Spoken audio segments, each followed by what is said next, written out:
Hello दोस्तों, structure इस classes में आपका फिर से स्वागत है। तो गाइस, आज के एग्जाम गाइड एनालिसिस का अपना पहला क्वेश्चन है। हाल ही में विश्व का दूसरा सबसे बड़ा सड़क नेटवर्क वाला देश कौन सा है? तो गाइस, हाल ही में एक रिपोर्ट जारी की गई थी जिसके अनुसार विश्व में सबसे सेकंड नंबर पर सबसे बड़ा सड़क नेटवर्क है वो गाइस है भारत में। वहां पर है भारत में। और फर्स्ट नंबर पर किसमें है? अमेरिका में। ठीक है। नेक्स्ट क्वेश्चन है, राज्य में खेलो इंडिया यूथ गेम का 7वें संस्करण का आयोजन किया गया। तो गाइस, हाल ही में खेलो इंडिया यूथ गेम है वो बहुत ज्यादा न्यूज में चल रहे हैं। इसके 7वें संस्करण का आयोजन वो कहाँ किया गया है, कहाँ किया जा रहा है, ध्यान रखना, इट इज वेरी इंपॉर्टेंट। इसका आयोजन है गाइस वो अपने बिहार में किया जा रहा है। ठीक है, इसका आंसर से होगा बिहार। अगला क्वेश्चन है, तो इसके प्रधानमंत्री किस देश ने प्रधानमंत्री नरेंद्र मोदी को अपने सर्वोच्च नागरिक सम्मान मित्र विभूषण से सम्मानित किया है? तो गाइस, मित्र विभूषण जो एक देश का सर्वोच्च नागरिक सम्मान है, ये सम्मान है श्रीलंका का। कहाँ का? श्रीलंका का ये सर्वोच्च सम्मान है जो कि अपने प्रधानमंत्री हाल ही में जो अपने नरेंद्र मोदी है उनको ये सम्मान है गाइस वो दिया गया है। राइट। अगला क्वेश्चन है,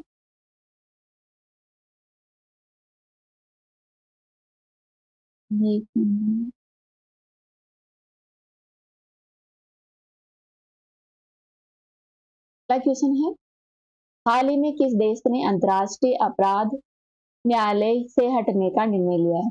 गाइस, जो इंटरनेशनल क्रिमिनल कोर्ट है, जस्टिस कोर्ट है, इसमें हाल ही में इससे हटने का निर्णय लिया है हंगरी ने। हंगरी इसका सदस्य देश था लेकिन हंगरी इसकी सदस्यता छोड़ रहा है।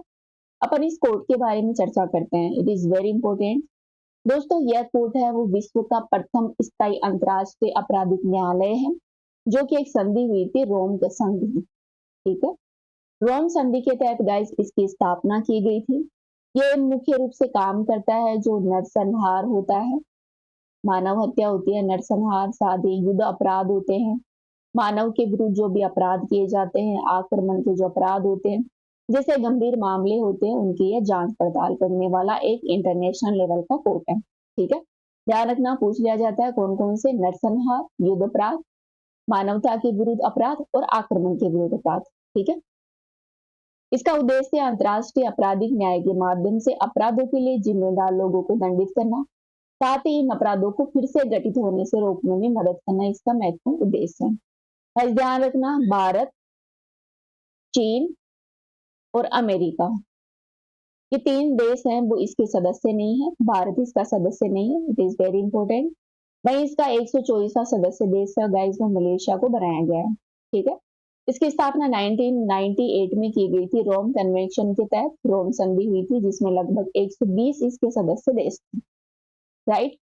साथ ही इसकी 6 आधिकारिक भाषाएं हैं जिनमें अंग्रेजी, फ्रेंच, अरबी, चीनी, रूस और स्पेनिश है। इसकी 2 हैं वो कार्यकारी भाषा है, अंग्रेजी और फ्रेंच में इसका मुख्य रूप से कार्य होता है। वहीं गाइस इसके 6 कार्यालय हैं।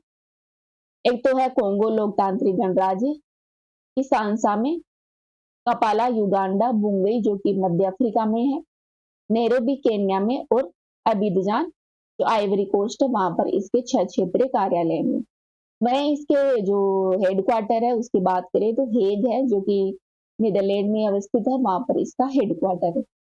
इसकी संरचना की बात करें तो पक्षकार देशों द्वारा न्यायाधीशों और अभियोजकों के चुनाव कराने तथा इसके बजट को मंजूरी दिए जाने के माध्यम से न्यायालय का प्रबंधन और निरीक्षण किया जाता है।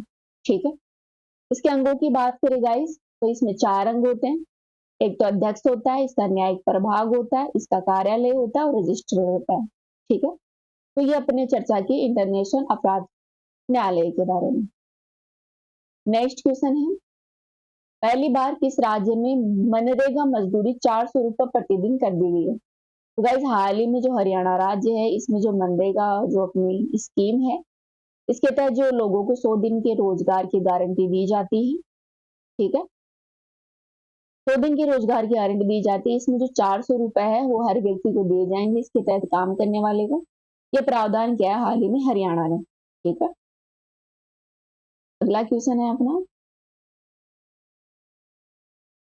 ऐसी वर्गीकरण अधिनियम लागू करने वाला पहला राज्य कौन सा है? तो गाइस तेलंगाना है वो देश का पहला राज्य बन गया जिसने ऐसी वर्गीकरण को लागू किया है। अगला क्वेश्चन है, आयुष्मान भारत प्रधानमंत्री जन आरोग्य योजना में शामिल होने वाला 35वां प्रदेश कौन सा है? तो गाइस बताइए, इस योजना में शामिल होने वाला 35वां प्रदेश कौन सा है? तो वो अपना दिल्ली है। आयुष्मान प्रधानमंत्री जन आरोग्य योजना के बारे में गाइस बात की जाए तो इस योजना को 2018 में लॉन्च किया गया था, जो कि विश्व की सबसे बड़ी स्वास्थ्य बीमा योजना है। ठीक है दोस्तों, ये स्वास्थ्य पैकेज से जुड़े सर्जरी, चिकित्सा, डे केयर, उपचार, दवाएं और निदान आदि से जो लाभ है वो लाभार्थी को प्रोवाइड करवाती है। इसके लाभार्थी की बात करें तो इसमें जो पात्र व्यक्ति होता है, जो अपनी 2011 की जनगणना है, सामाजिक आर्थिक जातिगत जनगणना, इसके अनुसार जो भी व्यक्ति है उनको लाभार्थी इसका प्रोफाइल फायदा उठाते हैं। साथ ही राष्ट्रीय स्वास्थ्य प्राधिकरण ने राज्यों और केंद्र शासित प्रदेशों को शेष जो इससे बच गए जो अपना सामाजिक आर्थिक जाति गणना है, इनके परिवारों की पहचान करने के लिए समान आर्थिक प्रोफाइल वाले गैर सामाजिक आर्थिक जाति जनगणना लाभार्थी परिवार डेटाबेस का उपयोग करने हेतु इसमें लचीलापन भी प्रदान किया है। ठीक है,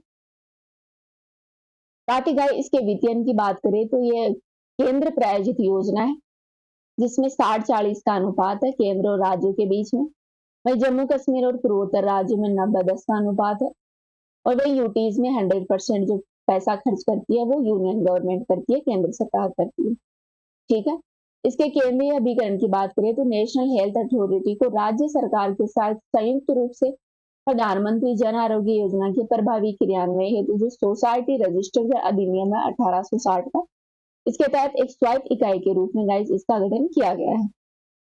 वही राज्य स्वास्थ्य एजेंसी राज्य में जो ये योजना है इसके क्रियान्वयन करने के लिए शीर्ष निकाय है। ठीक है, तो प्रधानमंत्री जन आरोग्य योजना को लागू करने के लिए शीर्ष निकाय है national health authority of India राष्ट्रीय स्तर पर, वही राज्य स्तर पर स्टेट अथॉरिटी एजेंसी काम करती है। ठीक है, अगला क्वेश्चन है, हाल ही में किस शहर में छठा बिम्स्टेक शिखर सम्मेलन का आयोजन किया गया? तो गाइस हाल ही में बैंकॉक है, वहां पर बिम्स्टेक का छठे शिखर सम्मेलन का आयोजन किया गया था। बिम्स्टेक के बारे में गाइस अपन चर्चा करेंगे। तो बिम्स्टेक का पूरा नाम है बहु क्षेत्रीय तकनीकी और आर्थिक सहयोग के लिए बंगाल की खाड़ी की पहल। ये प्रकार का गाइस एक क्षेत्रीय संगठन है, रीजनल ऑर्गेनाइजेशन है, जिसमें 7 सदस्य देश हैं। कौन कौन से हैं? इसमें बांग्लादेश, भूटान, भारत, म्यांमार, नेपाल, श्रीलंका और थाईलैंड। ठीक है, ये 7 हैं जो सदस्य देश है जो कि बंगाल की खाड़ी के टच करते हैं। इसका उद्देश्य है बंगाल की खाड़ी के क्षेत्र के भी जो देश है उनके बीच में बहुमुखी तकनीकी और जो आर्थिक विकास है उसको बढ़ावा देना। गाइस बिम्स्टेक की जो स्थापना है, शुरुआत है वो 1997 में की गई थी। एक घोषणा हुई थी बैंकॉक डिक्लेरेशन। बैंकॉक डिक्लेरेशन के तहत 1997 में इसकी स्थापना की गई थी। शुरुआत में गाइस इसमें 4 सदस्य देश थे, बांग्लादेश, भारत, श्रीलंका, थाईलैंड। ठीक है, बाद में 1997 में इसमें म्यांमार शामिल और हो गया। फिर 2004 में इसमें नेपाल और भूटान भी इंक्लूड हो गए। ठीक है, अगला क्वेश्चन है, मार्च 2025 में भारत का विदेशी मुद्रा भंडार कितने बिलियन डॉलर से $665.4 बिलियन हो गया? तो गाइस 6.6 से बढ़कर भारत का जो विदेशी मुद्रा भंडार है वो $6.5 मिलियन हो गया।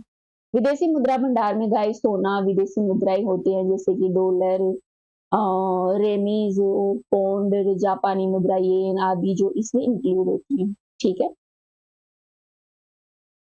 अपना लास्ट क्वेश्चन है, हाल ही में कहाँ पहले हिमालय जलवायु केंद्र का उद्घाटन किया गया?